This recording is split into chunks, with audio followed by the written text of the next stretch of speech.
All right, excellent. Fantastic, we're working. Sorry about that. It appears that if you try to host one of these yourself, you do host it through, and you start the live event on your YouTube channel, you need to start the hangout from there. Don't go into Google Plus events and do it through there. It doesn't work. That's why this hasn't been on for a couple of minutes.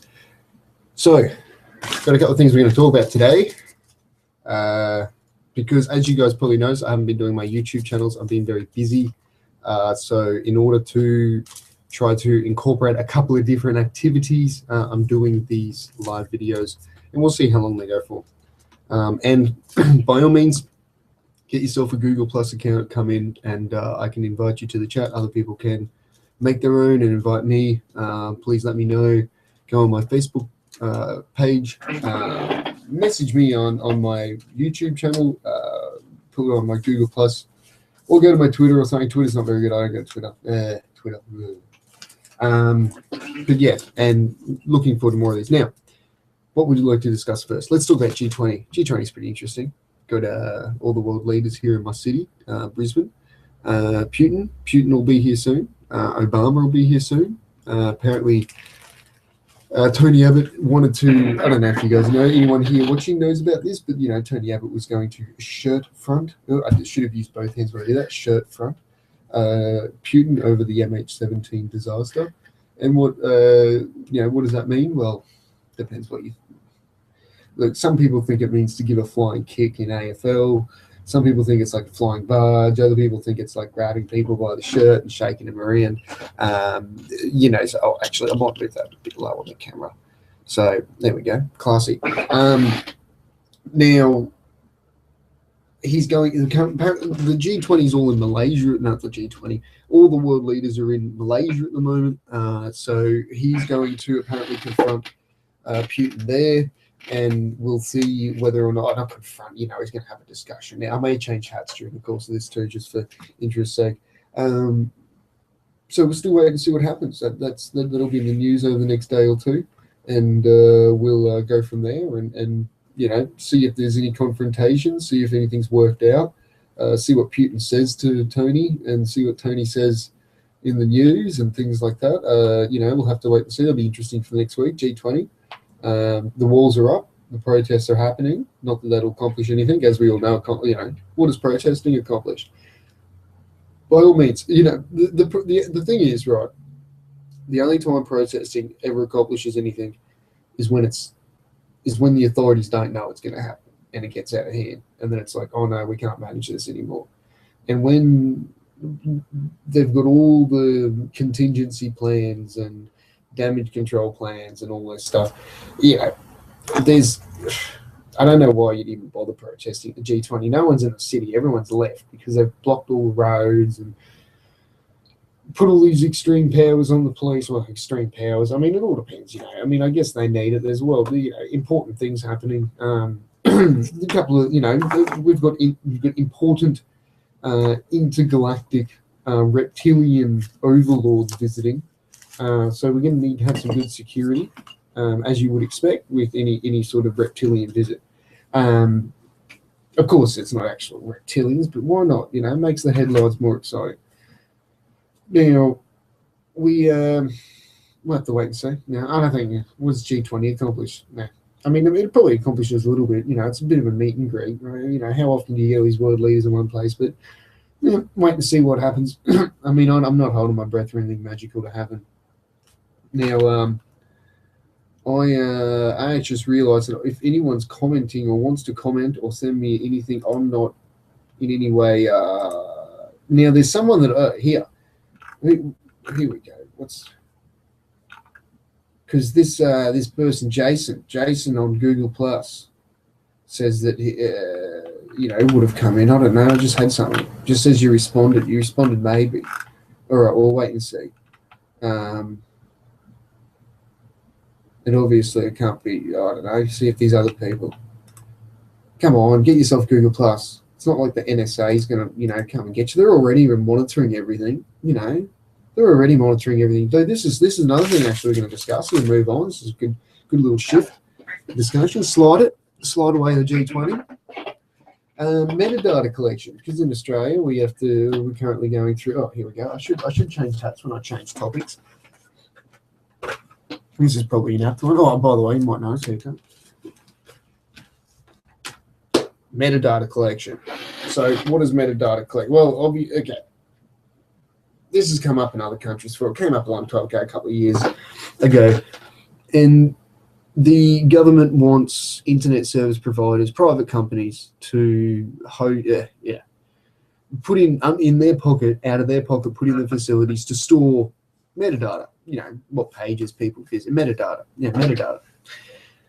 If you don't know what metadata is, go and look it up. I'm probably gave up reading about it halfway through, so I'm probably in no position to explain it. Why are you listening to me talk about it? Well, that's something that you have to. That's some soul searching you have to do for yourself. Now, the metadata is, obviously used in some investigations of some alleged crimes and things like that. But whether or not it violates rights is one thing. The main thing that I would think is a problem is that you have governments telling businesses, private businesses, that you must engage your business in this way. Like, you have to have this extra cost to it. Essentially just putting a tax, which it's just a tax. It's another tax. The government wants to bring another tax, except this one's on internet. It's an internet tax. That's all metadata is. Getting internet service providers to host metadata is an internet tax. It's all it is. When you really boil it down, am I wrong? Tell me if I'm wrong.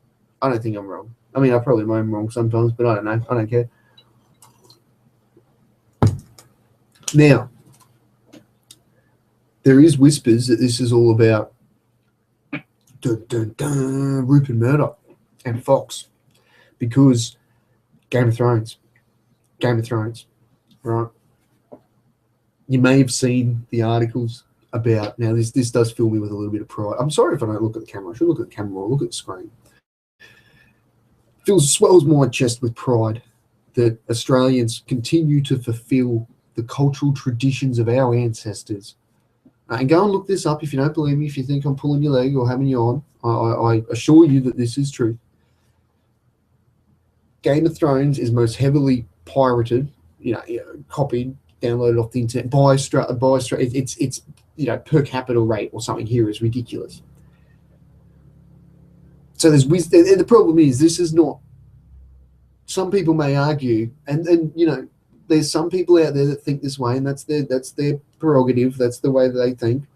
They think that it's not cultural. It's got nothing to do with the way Australians are. They think it's a business thing, that Rupert Murdoch shouldn't have this business model where he charges people so much just to see Game of Thrones. Is this necessary? I mean, really, there should be some competition about Game of Thrones, but there is monopoly on Game of Thrones. You have to have a Foxtel subscription, pay all this money, and just to see Game of Thrones. And they're like, oh, we'll bring out a special deal where you don't have to, pay for everything. But it doesn't matter, It doesn't matter. The proof's in the pudding. And the proof is that, it's a monopoly and they control it. So,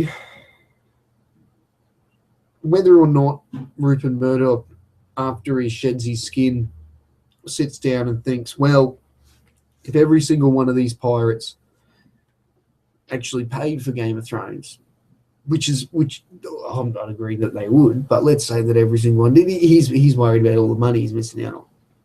So therefore he goes and gets his mate Tony. I don't see why Tony would do that. Why would Tony hurt Australia? I don't know. He's the Prime Minister. That's not what the Prime Minister does. Ever. I've lost my train of thought because I was just taken aback by my ridiculous statement. Prime Ministers never hurt the country. The metadata is a problem. The Foxtel and Rupert Murdoch lobbying. Is it lobbying? I mean, is there lobbying happening? Lobbying is somewhat illegal in a way here. It needs to be declared and open, and even then it's dodgy. Like you can't have anything dodgy. You can't be giving people free stuff. It's not right. So we'll have to wait and see. Will Overlord Supreme Chancellor Reptilian Intergalactic Emperor Rupert Murdoch have the final say? Will he?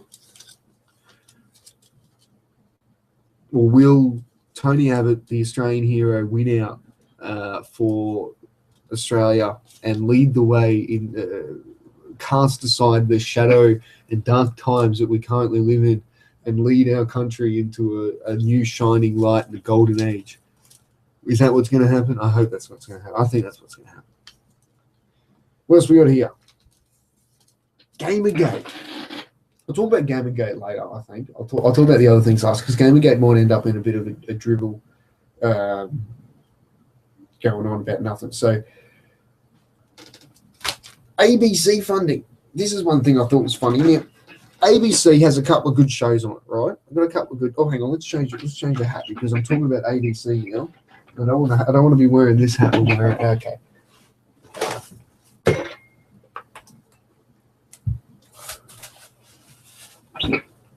All right, ABC. Now, hold on. Talking is thirsty work. Now, the ABC is a publicly funded corporation. You know, it's publicly funded by the taxpayer, and the taxpayer pays for the TV channel to make shows and bring us news. And that's the general idea, is that they bring us news. And I don't think I'll be able to lean back like this, but I'm going to try, because it's more comfortable for me. Now,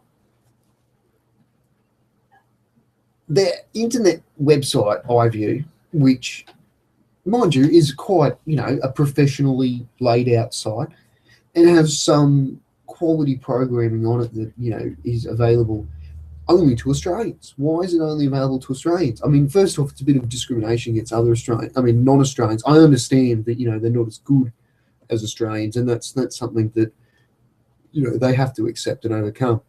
But for non-Australians, the only way they can actually achieve anything better is to see what it is to be Australian. And, we split these things up where we have a different entity. Well, actually, they cut the funding for that. So they cut the funding for the Southeast Asian ABC Corporation, that basically is a propaganda channel of the Australian government to spread Australian propaganda in Southeast Asia. So we don't need that anymore. It's a waste of money. But I noticed that if someone else from another country goes on iView, I don't know, tell me if I'm wrong, if you're American, if you're from another country, go to ABC iView, because there's a couple of good shows. Two good shows I've been watching: Soulmates, the pinnacle of Australian comedy right now, I think. Australian comedy, of course, being the most supreme and advanced type of comedy. I recommend you watch it if you can. You might only be able to see the trailers. The trailers don't give glory to it. You need to see the show. The other one is Mad as Hell. That's been going for a couple of seasons. Sean McHale's pretty good. Interesting. He doesn't always. You think he's one. You think he's left wing, and then he's a bit of right wing. It's interesting. He's an interesting man. But yeah, ABC. What do you think? Do you think we should shut down the ABC? Do you think they're a hotbed of cultural Marxism, and they're gonna ruin the country? Do you think we need to do it for the good of the country, shut them down, or do you think they're good for the country and we need to keep them? So we'll see what we do. All right. Let's find a hat for Gamergate. What are we going to wear?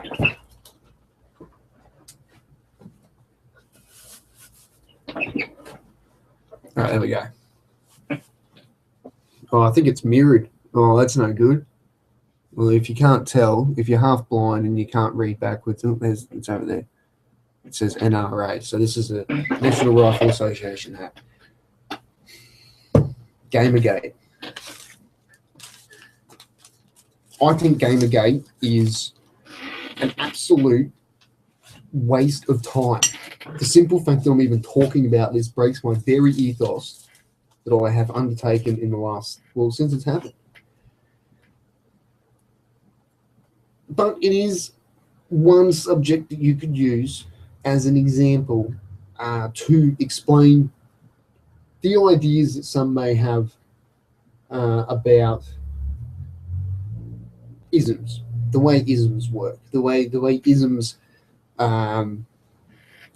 take over things, and how isms, they don't really help. They don't give people what they really want, which is the freedom and liberty to do to basically undertake the activities they wish to.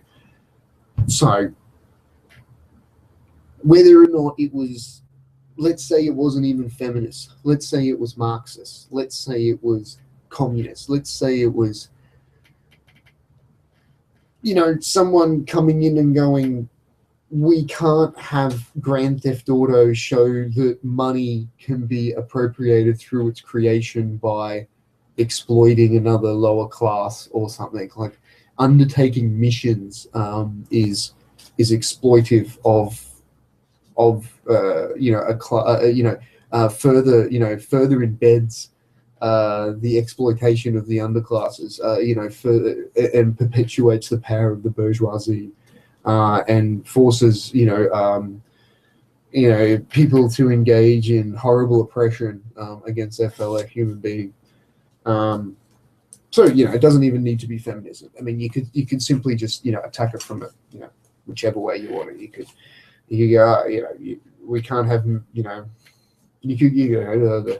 where whatever it is, multiculturalism.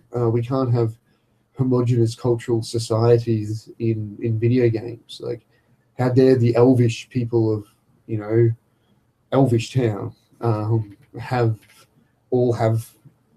red hair or something, or how dare they all dress in green clothes? Like, they should have more diversity. And wouldn't it be better if in the Lord of the Rings, there was just some orcs selling stuff in the human towns and everyone just got along? Like, wouldn't that be great? And it's like, no, we want to play as elves and kill orcs. That's the point of the game. That's the point of the story. It's not about love and feelings and it's not about a bloody Hallmark card. That's not what it is. If I wanted to read a Hallmark card, I'd go get a Hallmark card and I'd read it. And I'd go, oh, that's nice. You ever done that? Just read something that's nice? That's when you go do it. You search out the product that gives you that. You don't go, you don't go to football, you don't go to a rugby game and go, oh, this is too aggressive. We must undermine it. It's not even undermining. It's just need to explain. I should have said this first. And that is that people set themselves up as a vanguard, right? A good example of this is like, with Leninism in a way, how Leninism is like, oh, we need to set ourselves up as a vanguard to perpetuate to help break free of the working class and all this and et cetera, et cetera. I mean, the idea being is that you set yourself up in positions where you can manipulate the current situation for a more for your own agenda, and part of that is telling people that you identify something that is oppressive, and that is what is holding them back. And it's it's not that it's I don't even know if I'm making sense. I didn't plan to. Oh, gee, it's only 25 minutes, but that's about it for tonight. As I've been saying, I'm just going to do little videos every week, I think, and leave them at about that. And every week have a couple of things to chat about, and hopefully some of you people will get on Google Plus and organise it. I think next week I'll do it on a Saturday night or on a Saturday. Otherwise, it will be on Sunday evening, as this one is. So certainly feel free to leave some comments. I would like some things to talk about. Go to my Facebook page, leave some comments there. And thank you all very much for watching. See you around like a wrist.